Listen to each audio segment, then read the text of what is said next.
you rush to the toilet every morning. And nobody believes it's actually a medical condition. You are not alone. Millions of Indians are silently suffering from something doctors call IBS, Irritable Bowel Syndrome. Today, on World IBS Day, we are breaking that silence. And with me is Dr. Govind Verma, Interventional Gastroenterologist and Hepatologist, having more than 30 years of experience in treating all types of GI diseases at Pace Hospitals, Hyderabad. Doctor, welcome. Thank you for having me here, and I want to start by answering your question, which every single day my patients ask me. So let's answer this properly today. Doctor, let's start simple. IBS, we hear this word everywhere, but what exactly is happening inside someone's body? In most people, gut does its job silently. It digests food, moves things along, no drama. So imagine your gut is like a sensitive employee, and same condition in IBS, then employee will overreact to everything. A little stress, you are on toss. Spicy meal, you are again on toss. Bad night sleep, you are again on more toss. The gut and the brain are constantly talking to each other, so-called gut-brain axis. And in irritable bowel syndrome or IBS, this communication goes haywire. So it's not just a stomach problem, it's actually connected to the mind. Exactly. That's the biggest myth we need to bust today. People think IBS means your gut is weak or your diet is bad.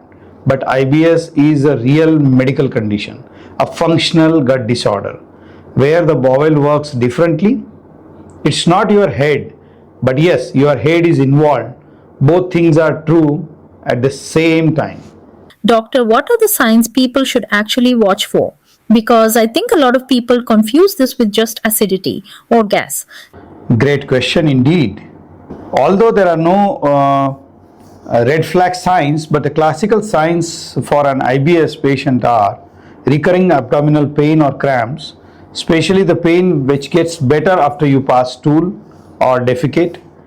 There can be a change in bowel habit. Sometimes patient complain of loose stools, or sometimes they are constipated, sometimes both in the same week.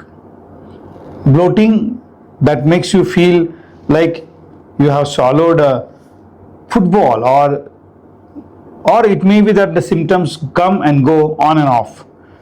They are not constant. That pattern of on and off nature is actually a red flag for the IBS. So after going through the symptoms, in spite of the classical symptoms, we have realized that almost 1/3 of the patients go undiagnosed when it's about IBS. Almost 1 in 10 patients get to know that they have an irritable bowel syndrome. Most of them follow infectious disease or infection prior. So we call it that condition as post-infectious irritable bowel syndrome. Typically the patient may have a history of a bowel infection because of the food poisoning or viral or bacterial infection, which is not properly treated or inadequately treated, and then eventually it leads to a condition called as irritable bowel syndrome. So it's very important for all of us to treat any kind of bowel infection. Maybe it is acute gastroenteritis or inflammatory bowel or food poisoning. They need to be treated with proper course of antibiotics to prevent IBS from happening. Doctor, now this is where I think people will recognize themselves. What are the common triggers, the things that set off IBS that people don't realize? Oh, this is where it gets so-called very Indian specific. Number 1, chai. I have patients who cannot start their morning without 3 cups of tea. But those 3 cups are also the reason they are running to the bathroom before 9 a.m. Caffeine is a huge trigger.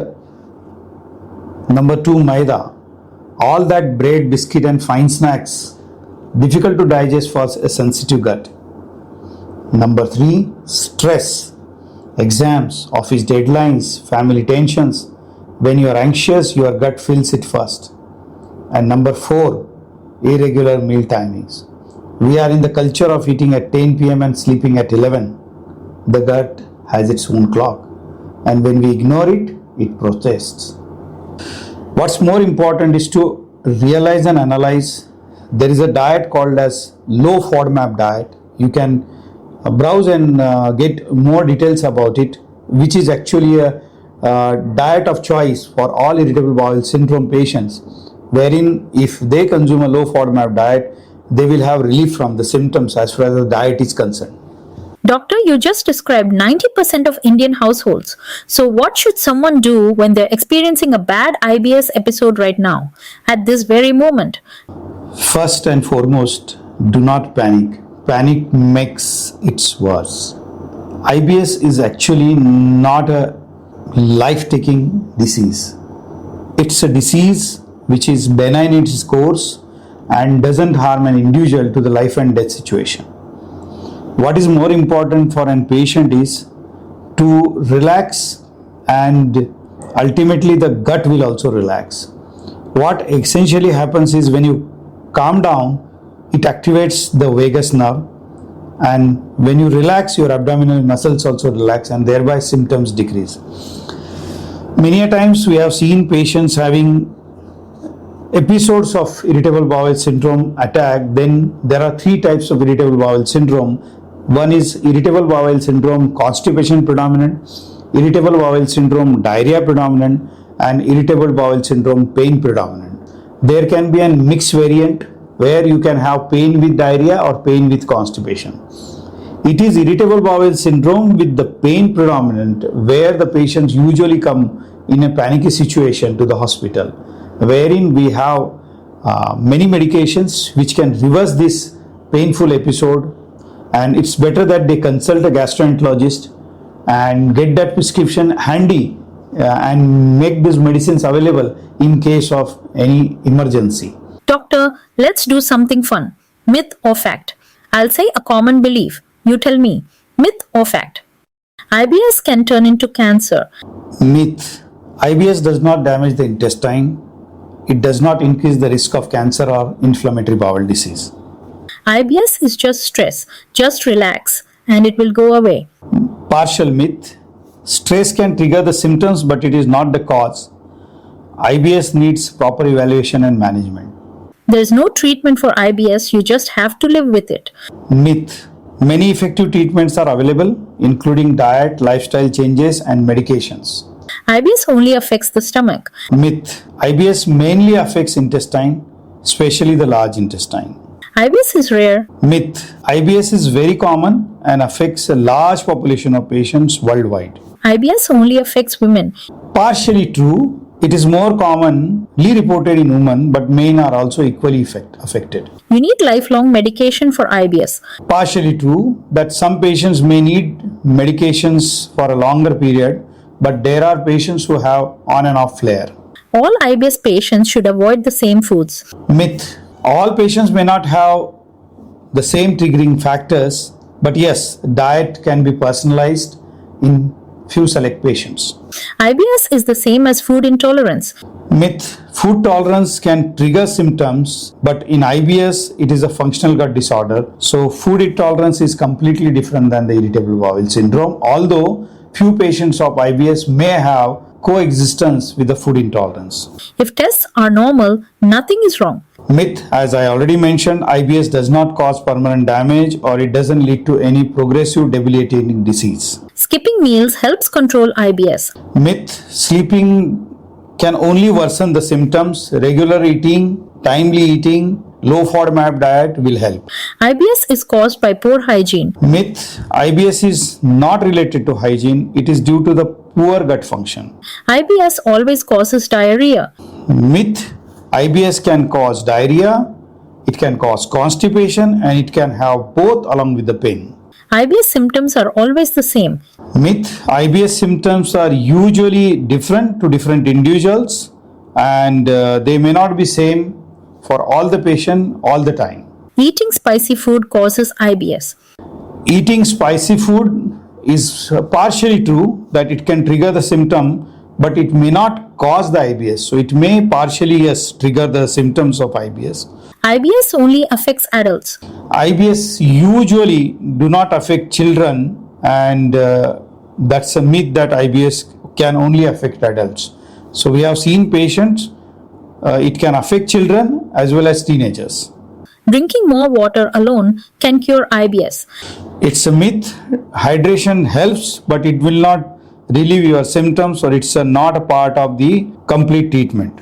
IBS is an infection. IBS is an infection. Myth. IBS is not infectious disease. It cannot spread from person to person. Probiotics cure IBS completely. Partially true. Probiotics help in some patients, but it's actually not universally documented. IBS symptoms only occur after eating. Partially true. Symptoms can often worsen after meals, but can occur anytime. So patients with high FODMAP diet can have worsening of the symptoms. Exercise has no role in IBS. Myth. Regular exercise can help improve symptoms. IBS means something serious is being missed. Myth. IBS is a recognized diagnosis after proper evaluation. It's a benign disease. There is nothing that we have missed. Fasting helps reset IBS. Myth. Fasting may worsen the symptoms. As I have told, overeating also may worsen the symptoms of IBS. I would say your gut is talking to you. It's been talking to you for a while. Please listen. You deserve to eat without fear, to travel without mapping every bathroom, to sleep without dreading the next morning. IBS is real, it's common, and it's treatable. Take the first step. Speak to a specialist. That's Dr. Govind Verma, consultant gastroenterologist at Pace Hospitals. If today's episode spoke to you, share it with that one person who complains about their gut every day but has never visited a doctor. Because awareness is the first cure. Stay healthy, stay aware.